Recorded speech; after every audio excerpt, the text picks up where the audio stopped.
ulama dulu itu senang guyon sampai keterusan saiki. Jadi kabeh wong alim khase sering guyon karena memang menghindari omongan penting. Kenapa? Karena sekali omongan penting ini kadang yu'addi ilal fatwa bitaqatul. Takutnya fatwa itu ekstrim, kemudian saling apa? Saling bunuh. Sehingga masyhur itu ada pepatah bahwa statement ulama atau kolamul ulama, penanya ulama itu ahaddu minas sayf, lebih tajam ketimbang apa? Pedang, karena bisa menimbulkan macam-macam. Sehingga dulu banyak ulama kalau bab jinayat itu sudah tidak mau baca bab jinayat. Jinayat itu karena ya takutnya fatwanya itu ekstrim. Ada beda zaman Nabi itu kan enak ya. Sing Kanjeng Nabi mesti bener ya. Musuhnya Abu Jahal CS mesti salah ya. Tukaran saiki wis gak seru. Tukaran mbek kowe repot. Masih aku musuh sampean iki sowe bener sampean. Wong ora tau urip ora tau seneng mbok musuhi ku piye ngono dadi. Kan gak penak.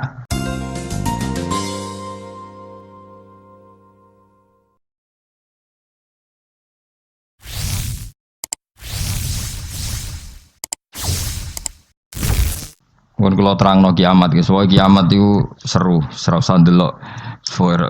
Kiamat itu seru wis ora usah ndelok.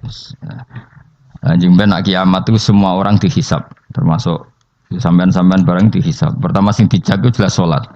Jadi kalau masalah ibadah mahdhu itu salat, nah masalah sosial itu asal tidak saling bunuh. Terus kalau terangaken ya, terus ngendikane Rasulullah sallallahu alaihi wasallam ngendikane la yazalul mar'u fi fushatin min dini malam yusib daman haroman. Labain malih nggih. La yazalul mar'u fi fushatin min dini malam yusib daman haroman. Seseorang itu boleh serilek-rileknya dalam beragama asal dia tidak punya masa lalu mengalirkan darah yang terhormat. Kamane cara Jawa ora tau mateni wong, ora tau mateni wong, ora tau mateni wong mukmin utawa ora oleh mateni wong sing mu'ahad atau musta'man. Ya ada aturannya lah. Jadi kalau sampean urip ra tau mateni wong iku wis cara beragama iku rileks karena fifus satin mintin. Nah tentu mateni itu ada banyak sebab, diantaranya fatwa yang ekstrim. Sehingga ulama dulu itu senang guyon sampai keterusan saiki. Jadi kabeh wong alim khase sering guyon karena memang menghindari omongan penting. Kenapa? Karena sekali omongan penting ini kadang yu'addi ilal fatwa bitaqatul. Takutnya fatwa itu ekstrim, kemudian saling apa? Saling bunuh. Sehingga masyhur itu ada pepatah bahwa statement ulama atau kolamul ulama, penanya ulama itu ahaddu minas sayf, lebih tajam ketimbang apa? Pedang, karena bisa menimbulkan macam-macam. Sehingga dulu banyak ulama kalau bab jinayat itu sudah tidak mau baca bab jinayat. Jinayat itu karena ya takutnya fatwanya itu ekstrim. Ada beda zaman Nabi itu kan enak ya. Sing Kanjeng Nabi mesti bener ya. Musuhnya Abu Jahal CS mesti salah ya. Tukaran saiki wis gak seru. Tukaran mbek kowe repot. Masih aku musuh sampean iki sowe bener sampean. Wong ora tau urip ora tau seneng mbok musuhi ku piye ngono dadi. Kan gak penak.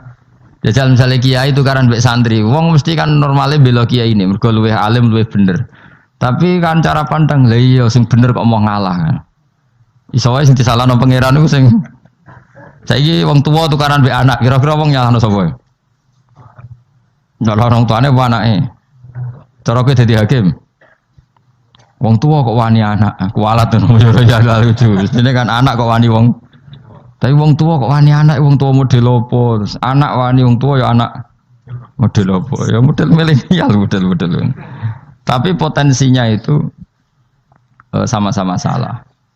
Sehingga ulama itu mulai dulu itu menghindari ngendikan penting itu menghindari. Karena ya tadi takut fatwa itu.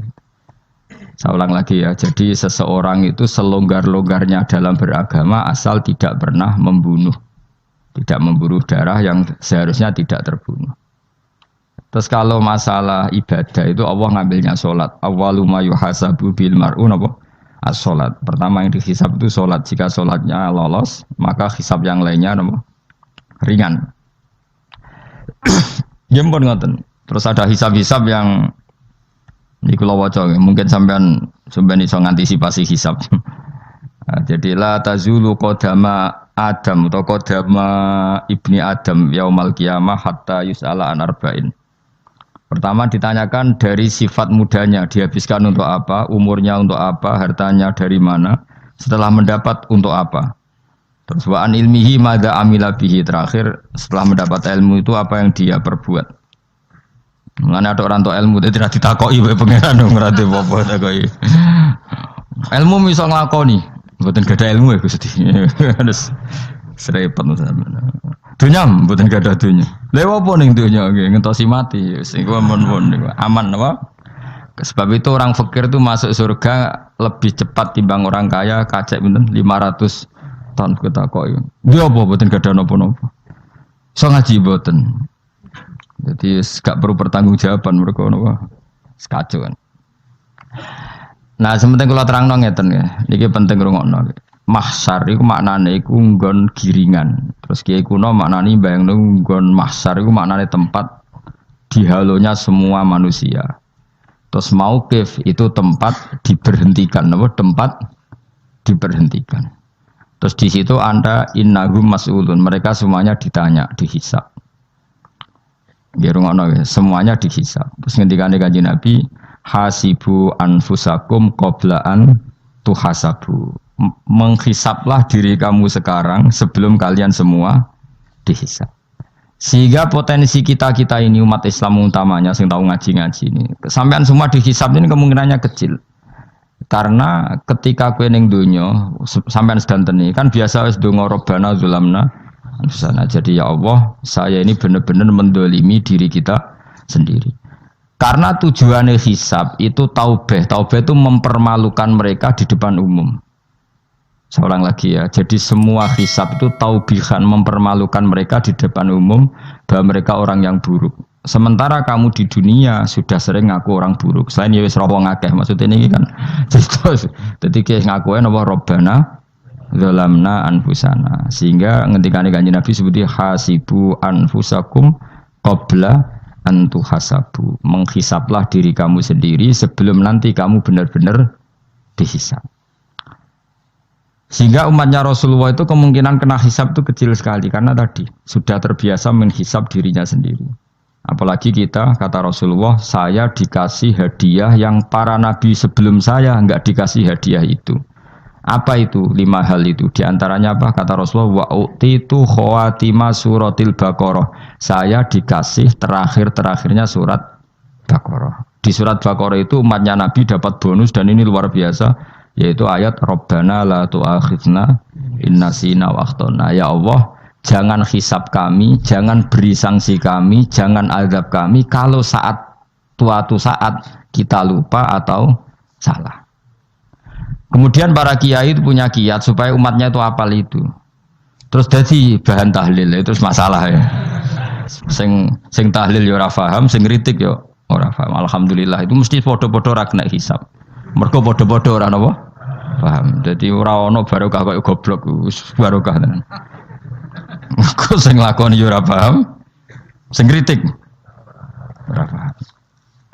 Jadi kalimat yang di akhir surat Baqarah itu adalah termasuk hadiahnya Rasulullah yang tidak diberikan pada Nabi sebelumnya. Ini apa jenis? Utitu khawatima suratil Baqarah. Saya dikasih akhir surat Baqarah. Gini ku setiap doanya umat Nabi Allah jawab napa? Naam. Jadi ya Allah, la tu'akhidna, jangan kasih sanksi kita inna sina au akhtona. Allah jawab naam.